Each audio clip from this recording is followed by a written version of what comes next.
নমস্কার, ডিভাইন ক্রিয়েশনে আপনাদের সবাইকে স্বাগত জানাই। আমরা এই চ্যানেলে ভিন্ন স্বাদের, ভিন্ন ধারার আকর্ষণীয় ছোট অডিও এবং ভিডিও স্টোরি নিয়ে আত্মপ্রকাশ করছি, যার মধ্যে থাকবে সাহিত্য, বাস্তব, মৌলিকতা, যা আপনাদের সবাইকে আকৃষ্ট করবে। তাই ভালো লাগলে লাইক, শেয়ার ও সাবস্ক্রাইব করবেন এবং আপনাদের মতামত অবশ্যই কমেন্ট করে জানাবেন। আজ শুনবেন প্রদীপ কুমার সাঁতরার লেখা দমফাটা হাসির কাহিনী, বরের কীর্তি, দশম ও অন্তিম ভাগ। এক নির্বোধ বরের হাস্যরসাত্মক কীর্তিকলাপ নিয়ে এই কাহিনী রচিত। অভিনয়ে প্রদীপ কুমার সাঁতরা, অপর্ণা সাঁতরা ও অর্পিতা সাঁতরা। কাহিনীর সূত্রপাতে আমি অর্পিতা। শুরু হচ্ছে বরের কীর্তি।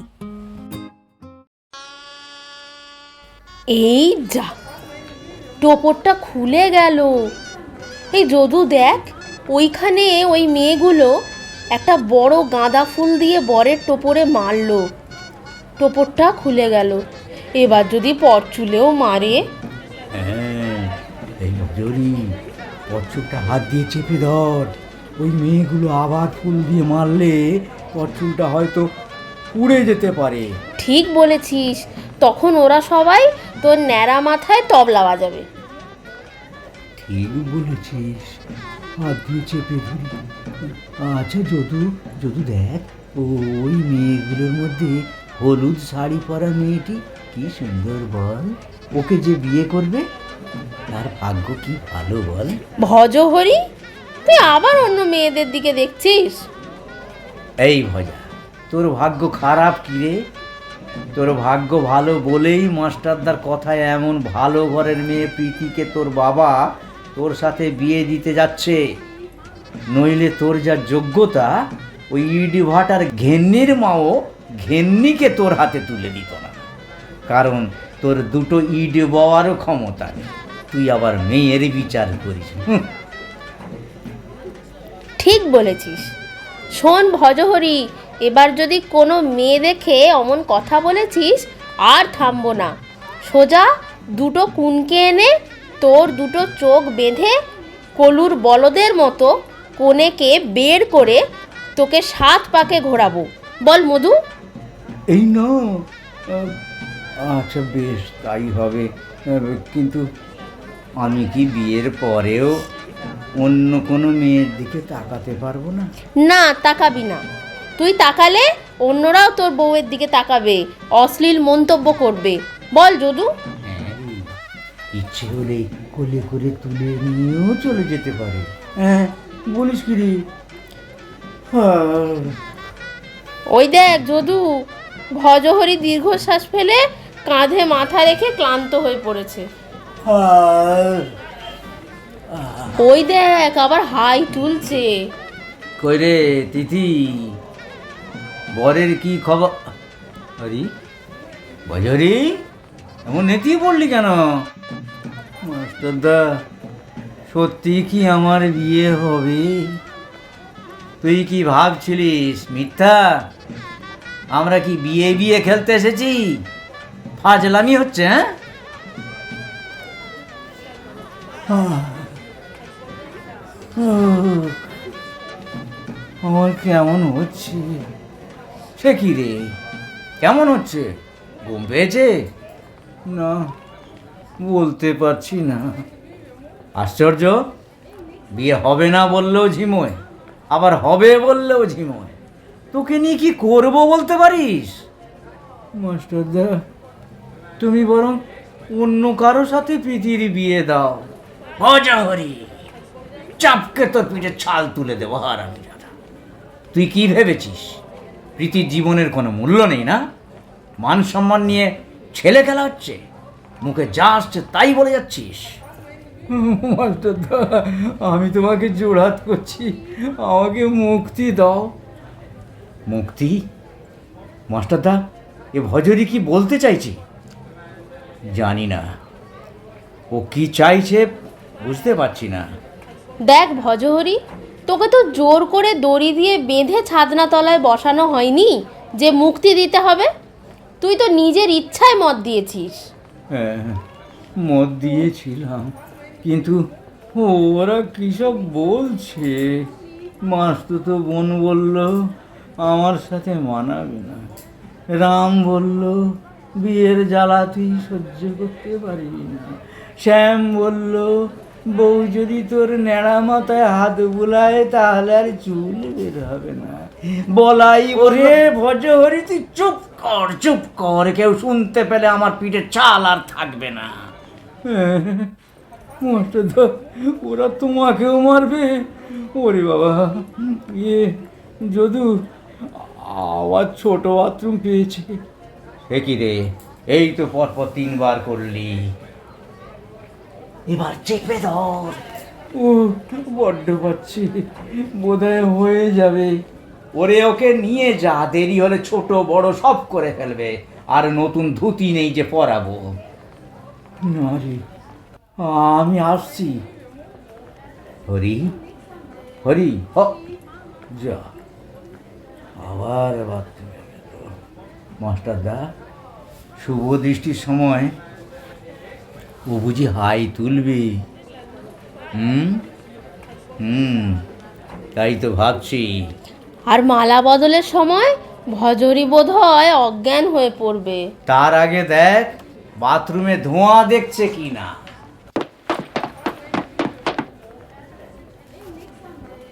কি ব্যাপার, বরের টোপরটা কোথায় গেল? মাস্টারদা, মাস্টারদা, সর্বনাশ হয়ে গেছে। কেন, কি হয়েছে? ভজহরি এক হাতে টোপর আর এক হাতে জুতো জোড়া নিয়ে দৌড়ে পালিয়ে গেল। সে কি রে, চল চল চল দেখি। তাই তো, ভজহরিটা কোথায় গেল দেখতে পাচ্ছি না তো। বোধ হয় গাড়ি ধরে পালিয়ে গেছে। ওই তো, ওই তো ভজহরি ট্যাক্সিতে উঠছে। যা, এই যা, গাড়ি তো ছেড়ে দিল। চলো মাস্টারদা, আমরা অন্য গাড়ি নিয়ে যাই, ওকে এখনো ধরা যাবে। দাঁড়া দাঁড়া দাঁড়া, উটপাট করলে হবে না। এত কীর্তির পরেও ওর হাতে প্রীতিকে তুলে দেওয়া ঠিক হবে না। তাছাড়া যে বর আসন ছেড়ে পালায় সে বিয়ের পরেই বউ ছেড়ে পালাতেও দ্বিধা করবে না। তাহলে এখন কি হবে মাস্টারদা? প্রীতির এখন কি হবে মাস্টারদা? হ্যাঁ, সেটাই তো ভাবছি। কি হত ভাবছো মাস্টারদা? অনেক কিছুই। ও তো ভরাডুবি করে দিয়ে চলে গেল। চল দেখি বিবাহ মণ্ডপের দিকে যাওয়া যাক। চলো চলো। চলো।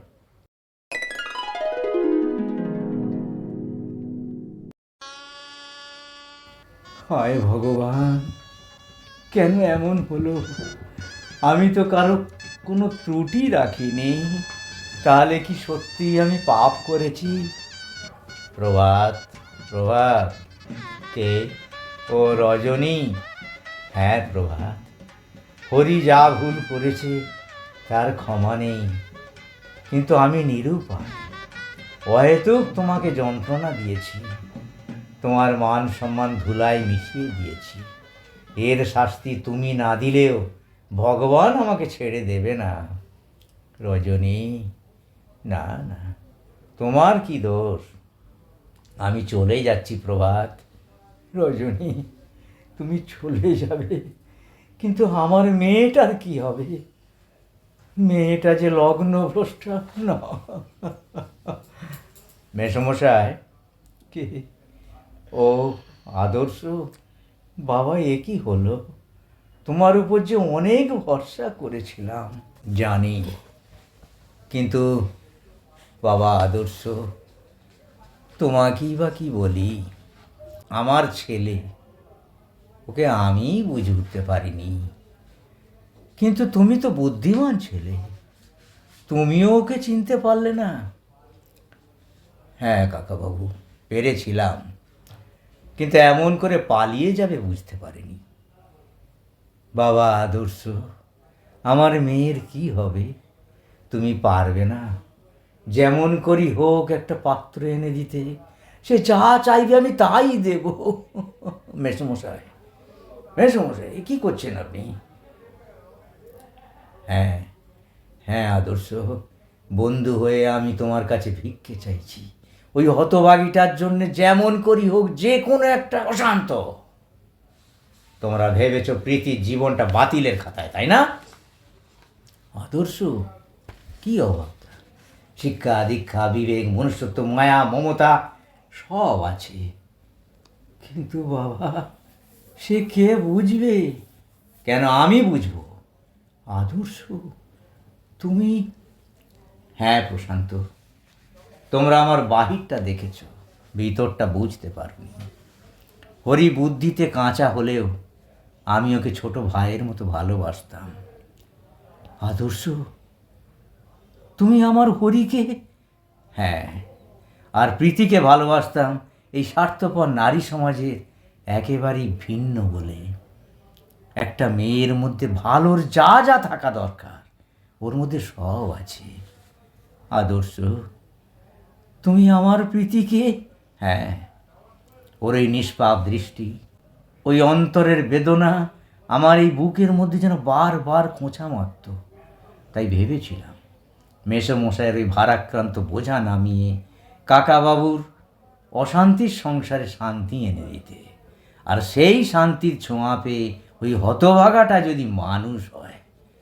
আদর্শ, তুমি আমাদের সবার জন্য এত ভাবো, কিন্তু আমি হেরে গেলাম। তাই সেই ইচ্ছা যখন পূরণ হলোই না, তখন যদি আপত্তি না থাকে, তোমাদের এই ভারাক্রান্ত প্রীতিকে এই আদর্শ বিয়ে করতে প্রস্তুত। আদর্শ, মাস্টারদা, হুররে, যুগ যুগ জিও। বাবা আদর্শ, আমি আমি স্বপ্ন দেখছি না তো? ওরে, কে কোথায় আছিস? এবার তোরা তোরা বিয়ের আয়োজন। মেসমশাই, এক মিনিট অপেক্ষা করুন। রিমি, তুমি কিছু বলবে? নিশ্চয় বলবো। আপনি শুধু নামে আদর্শ নন, শুধু আদর্শ মাস্টার নন, সত্যিকারের একজন আদর্শ মানুষও বটে। বিবেক, মনুষ্যত্ব, কর্তব্য আপনার মতো আর কোনো দ্বিতীয় ব্যক্তির আছে বলে তো মনে হয় না। আমিও তো নারী, তাই একটি মেয়েকে লগ্নভ্রষ্টা থেকে যে বাঁচাতে পারে সে আর কেউ না, দেবদূত। তাই বলছি মাস্টারদা, আপনি প্রীতিকে বিয়ে করলে আমি খুব খুশি হব। বেশ, কিন্তু একটা শর্ত আছে। শর্ত মানে? সেটা কি? সেটা হলো এই যে আজই এই লগ্নেই প্রশান্তকে তুমি বিয়ে করবে। হ্যাঁ, না মানে কিন্তু প্রশান্ত বাবু কি এই বিয়েতে ব্যাস ব্যাস রাজি? ব্যাস, রায় পেয়ে গেছি। মেসমশাই, কাকাবাবু, আপনারা আয়োজন করুন। এখনই এই লগ্নেই, এই বিবাহ মণ্ডপেই জোড়া বিয়ে হবে। প্রীতির সাথে আদর্শ আর রিমির সাথে প্রশান্ত। বলো কি বাবা? আরে রজনী, দাঁড়িয়ে দেখছো কি? আমাকে সজোরে একটা চিমটি কাটো তো। এই এই চামড়াটা ছিঁড়ে যাবে যে। তাহলে তো জেগে আছি। আচ্ছা রজনী, কি আগে করতে হবে বলো তো? প্রতিমাকে ডেকে পাঠাই। অত ঘাবড়াচ্ছ কেন? আজ আমিও তো মেয়ের বাবা, দুজনই হাত লাগাবো। আমি বরং রত্নাকে ডেকে পাঠাই, সেই ভালো। আনন্দে আজ আমার বুকটা ভরে গেল। ওরে, কে আছিস? তোরা শাঁখ বাজা, উলু দে।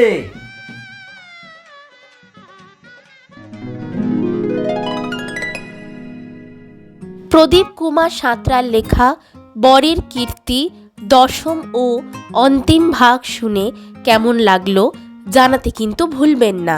কাহিনীটি যদি শুনে ভালো লেগে থাকে, লাইক করবেন, বন্ধুদের সাথে শেয়ার করবেন।